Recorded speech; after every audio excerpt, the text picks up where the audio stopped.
After 4 Northern Hemisphere sides to make the 2015 Rugby World Cup quarter-finals, it was Scotland who came closest to a place in the last 4. With the tournament now confined to the memories, a new challenge and a chance to build on that promise approaches.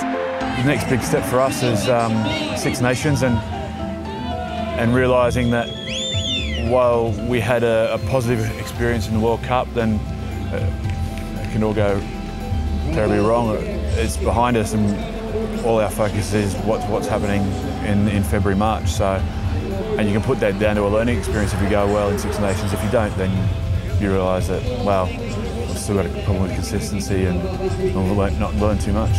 With domestic club rugby already underway and the Six Nations only a month away, there was no time for post-World Cup reflection for the Northern Hemisphere players. Mentally, it is really hard. I think you have a little bit of a lull mentally after a massive tournament, and it's difficult to, have these pressure games. We had Japan first up, and that was pressure because they had a massive result against South Africa, and everyone was rallying behind Japan, and then USA were behind. South Africa, we got dominated physically, and then you get a pressure game against Samoa, who pretty much played the game of their lives. So there's always pressure that you've got during a massive tournament, and then you go back and play club rugby, and pressure's less because it's not a knockout competition. You've got it's a long competition. You're just in an environment where the pressure's on you all the time, and then you go back to your club and you've got a little bit of breathing space, and mentally you let go a little bit. So that's quite tough.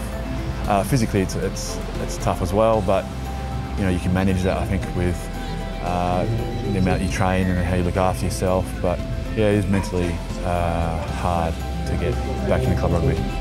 Having lost every game in last season's Six Nations, Scotland have plenty to prove.